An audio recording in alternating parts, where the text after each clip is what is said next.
Good morning सबैजनालाई अनि स्वागत छ आजको मेरो नयाँ भिडियोमा। सो म चाहिँ यहाँ अहिले बारीमा आइरहेको छु अनि धेरै चाहिँ हरैचामा बस्यो लगभग एक हप्ता पछाडि होला लगभग म आएको हैन। आफ्नो घरबाट चाहिँ ब्याक टु माइत भइसकेको छु।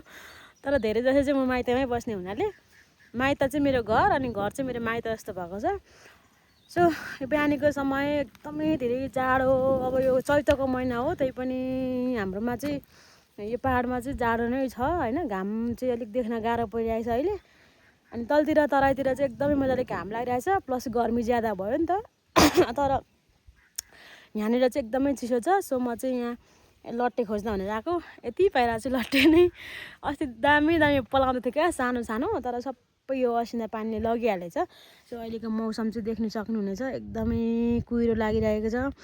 यस्तो छ। अलिकति मैले लट्टे पनि टिपेको छु अनि हिजोसम्म चाहिँ पुरै पानी परेर के असिना पानी हेरौँ न।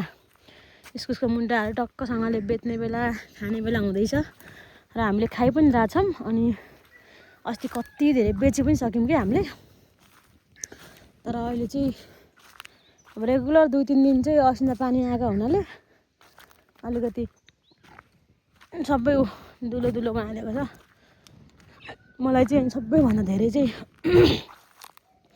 लट्टे मनपर्छ क्या साथीहरू। त्यही भएर म लट्टे टिप्न आएँ। तर मसँग यति लट्टे छ अब कता छ पुरानो होला। अरूले चाहिँ अब गुन्द्रुक खानु हुने रे, म चाहिँ लट्टे खाम भनेर खोज्दैछु। तर अब बारीमा त छैन रहेछ। अब अर्को बारीमा जान्छु। जसरी भए पनि म एक छाक लट्टे चाहिँ बनाउनु पर्यो के।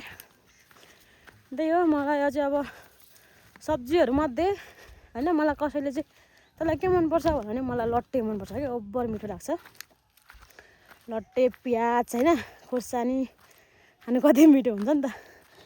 सो म चाहिँ अब लट्टे खोज्छु। अलिकति भए पनि म एकजना मात्रै पुगो भने पनि भइहाल्छ के। अनि यहाँ चाहिँ देख्न सक्नुहुनेछ यो चाहिँ प्याजबारी हो।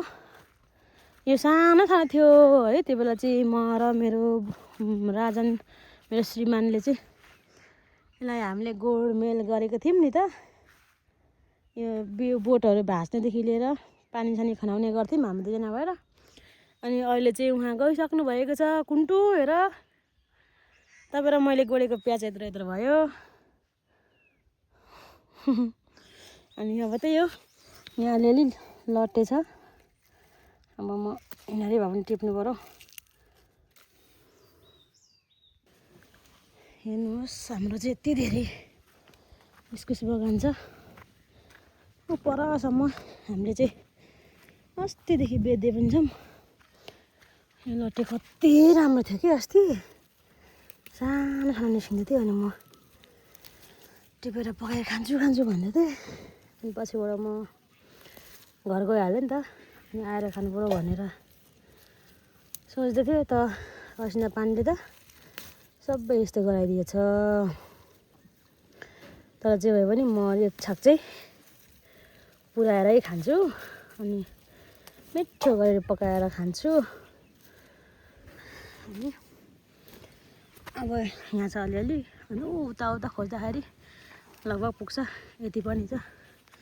सो अब म भिडियो इन गर्नु पऱ्यो साथीहरू। अब मलाई एकदमै अल्छी लाग्छ आजकल। टिकटक र भिडियो बनाउने साथी पनि गइहाल्नु भयो होइन। त्यही भएर सो बाई बाई।